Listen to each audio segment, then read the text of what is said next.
किसान साथियों नमस्कार। आप देख रहे हो एमके किसान यूट्यूब चैनल। किसान साथियों आज की इस वीडियो में हम बात करेंगे सरसों की खेती के बारे में। जैसे कि किसान साथियों क्या अभी भी हमारी सरसों में पहला पानी लग रहे हैं, यानी कि पहली सिंचाई हम कर रहे हैं। कुछ ऐसी होती है अगौती खेती होती है और कुछ पिछौती खेती भी होती है। तो जैसे कि किसान साथियों क्या अभी भी हमारी क्षेत्र में कुछ पानी लग रहा है, यानी कि सिंचाई हो रही है, तो क्या हमें कुछ ऐसे सिंचाई के भी बातों का ध्यान रखना पड़ता है कि हम कितने दिनों के बाद सिंचाई कराएं और हम कौन कौन से खाद डालें, जिससे क्या हमारा पौधा शुरू से ही ग्रोथ करना चालू कर दे और एक अच्छी तरीके से फुटाव लेना चालू कर दे। जिससे क्या है कि अगर हमारा पौधा अच्छी तरीके से फुटाव लेगा तो हमारे जो है शाखा ज्यादा बनेंगी, यानी कि हमारे पौधे से शाखा हमें ज्यादा देखने को मिलेगा जब हमारा पौधा एक अच्छी तरीके से फुटाव लेता है। तो क्या है जब हमारी शाखा ज्यादा बनती है तो इससे क्या होता है कि हमारी फलियां भी ज्यादा बनती है। अगर फलियां ज्यादा बनती है तो क्या हमें सरसों की एक अच्छी पैदावार देखने को मिलती है अंत में। तो जैसे कि किसान साथियों आप पहली सिंचाई करते हैं तो पहली सिंचाई पे आपके लिए सही समय पे सही खाद उर्वरक का प्रयोग कर लेते हैं, जिससे क्या हमारा पौधा एक अच्छी तरीके से फुटाव लेता है, यानी कि कंच ज्यादा बनते हैं, यानी कि हमारे शाखा ज्यादा बनती है, इससे हमारी फलियां ज्यादा बनेंगी तो हमें अंत में एक सरसों की अच्छी पैदावार देखने को मिल जाएगी। तो जैसे कि किसान साथियों सबसे पहले हम बात करेंगे अपनी हम सरसों में कितने दिनों के बाद सिंचाई करते हैं, कि बुवाई के कितने दिनों बाद हम सिंचाई करें। तो जैसे कि किसान साथियों 25 से 30 से 40 दिन के बीच में हम पहली सिंचाई करते हैं। पहली सिंचाई पे क्या होता है कि हम हल्की सिंचाई करते हैं, बहुत ना के समान हम सिंचाई देते हैं, यानी कि बहुत हल्की हल्की।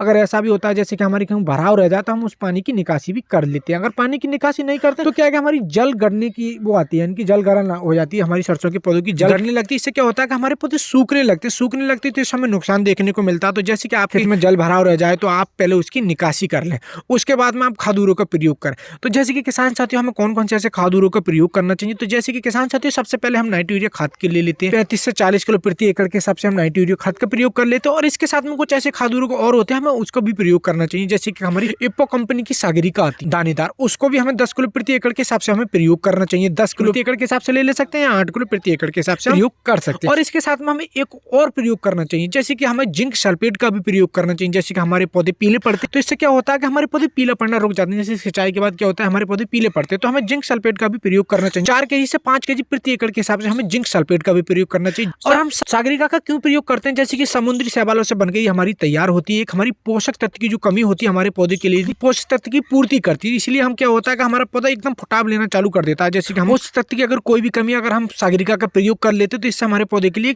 पोषक तत्व की जो कमी होती है वो पूर्ति हो जाती है। इससे क्या होता है कि हमारा पौधा एकदम फुटाव लेना चालू कर देता है और इससे क्या हमारा पौधे से शाखा ज्यादा निकलती है, इससे हमारी फलियां ज्यादा बनती हैं। तो जैसे कि किसान साथियों हम अपनी सरसों में पहली सिंचाई करते हैं तो हमें 25 से 30 या 40 दिन के बीच में करनी चाहिए। और किसान साथियों इन खाद उर्वरक का हम प्रयोग कर लेते हैं ना, तो इससे क्या होता है कि हमारा पौधा शुरू से ही फुटाव लेना चालू कर देता है, जिससे क्या होता है कि हमें अंत में सरसों की अच्छी पैदावार देखने को मिल जाती है। यानी कि मैंने आपके लिए जिंक सल्फेट बताई है 4 से 5 केजी और हमने 8 से 10 केजी प्रति एकड़ के हिसाब से हम सागरिका का प्रयोग कर लेते हैं और 35 से 40 किलो प्रति एकड़ के हिसाब से हम नाइट्रो यूरिया खाद का प्रयोग कर लेते हैं। तीनों चीजों को मिक्स करके 1 एकड़ की सरसों की फसल में हमें प्रयोग कर लेना चाहिए, जिससे क्या है हमारा पौधा फुटाव अच्छी तरीके से लेता है और क्या होता है हमारे पौधे की एक अच्छी तरह से ग्रोथ बढ़ जाती है, जिससे क्या होता है कि अंत में हमें सरसों की एक बहुत अच्छी पैदावार देखने को मिल जाती है। तो किसान साथी ये जानकारी आपके लिए कैसी लगी, मैं आपसे उम्मीद करता हूँ ये जानकारी आपके लिए बहुत ही ज्यादा पसंद आई होगी। तो मेरी वीडियो के लिए लाइक कर दो, ज्यादा से ज्यादा शेयर कर दो। जो मेरे यूट्यूब चैनल पर नए मेरे यूट्यूब चैनल सब्सक्राइब कर दो, पास में आए बेल की घंटी को भी दबा दो, जिससे आने वाली हर वीडियो की नोटिफिकेशन आपके लिए पहले से पहले मिल जाए। किसान साथियों आगे मिलते हैं एक नई वीडियो में। नमस्कार किसान साथियों।